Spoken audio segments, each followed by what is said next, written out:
You ever notice that the angrier you become about a problem, the harder it becomes to actually solve it? Think about that. How many opportunities have been lost because someone reacted instead of responded? How many relationships have been damaged because someone wanted to be right instead of wanting to understand? How many careers have stalled because frustration became the loudest voice in the room? Here's what I've learned. Anger anger narrows your vision.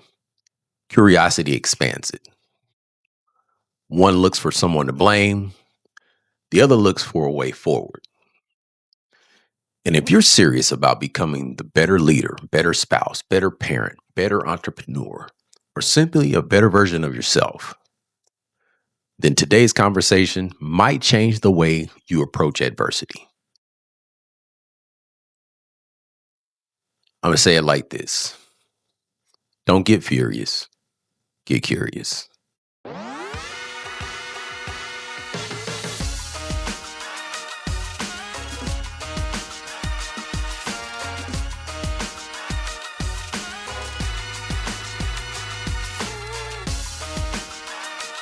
This is the Double Edge Factor, where high performance meets peace of mind and faith meets focus.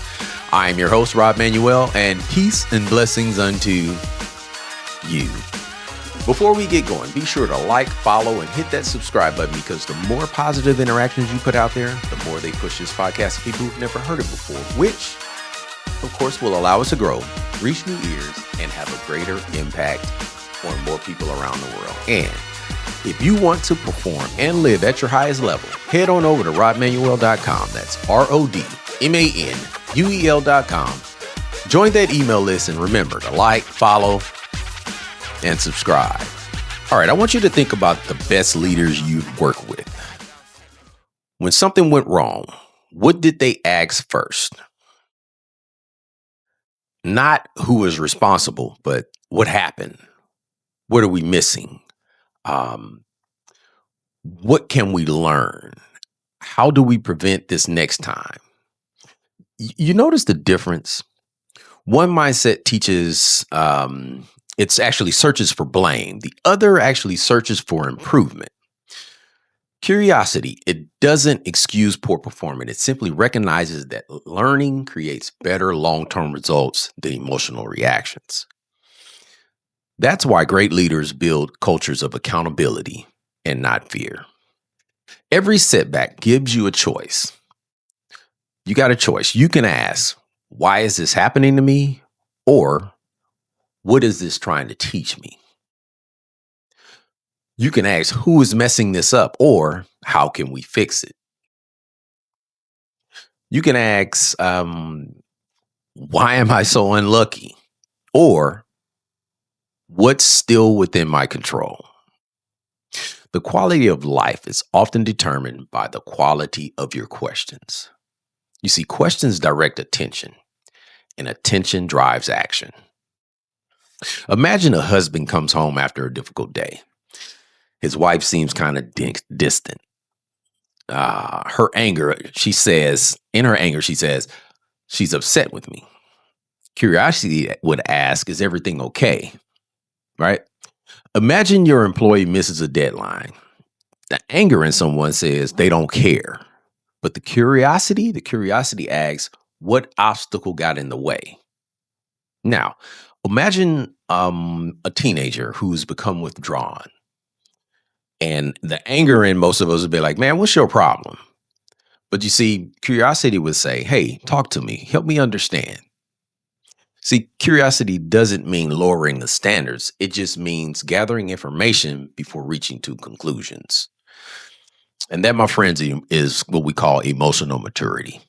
One of my favorite examples found in the story of Nehemiah. When Nehemiah learned that the walls of Jerusalem were broken down, or starting to break down, rather, he had every reason to become angry. He could have, blamed the previous leaders. He could have complained about the condition of the city itself.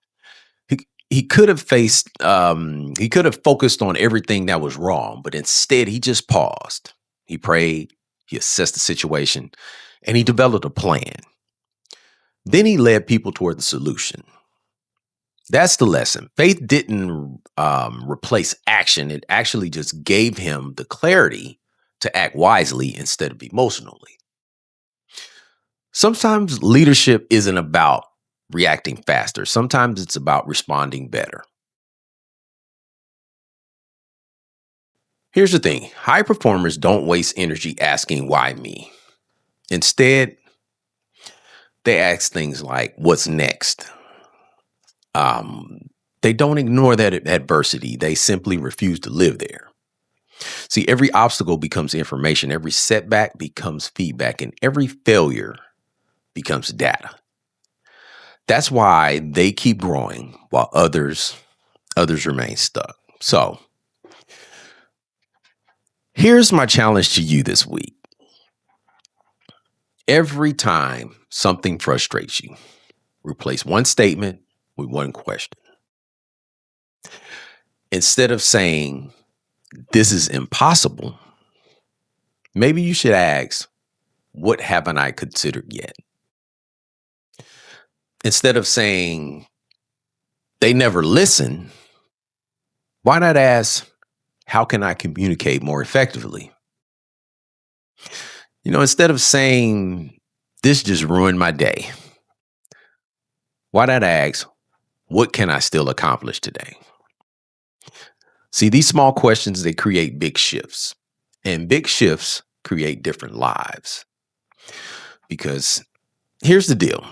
Solutions rarely reveal themselves to the loudest voice in the room.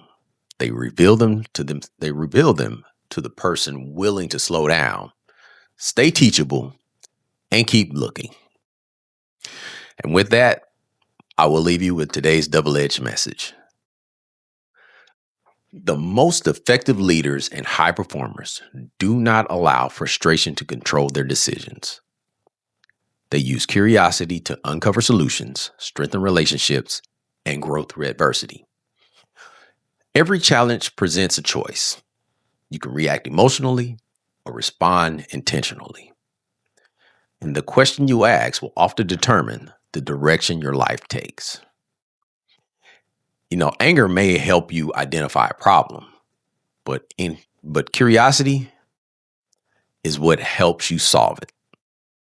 So don't get furious. Just get curious. That is it for today. If this episode added value, clarity, or even one push you needed, leave a comment and share it with someone who needs to hear it. The only way we grow this podcast is when you guys share. The more you share, the greater impact we can have on more people around the world. And if you want to perform and live at your highest level, head on over to rodmanuel.com. That's RODMANUEL.com, where you will find resources, coaching tools, and more to help you live, lead, and perform at your highest level. You can also order a copy of my book, Faith on Demand, which is also available on Amazon, as well as other exclusive content. And as I always say, be intentional with your words, be intentional with your thoughts, and be intentional with your actions. And always find a way to be a blessing to someone else today.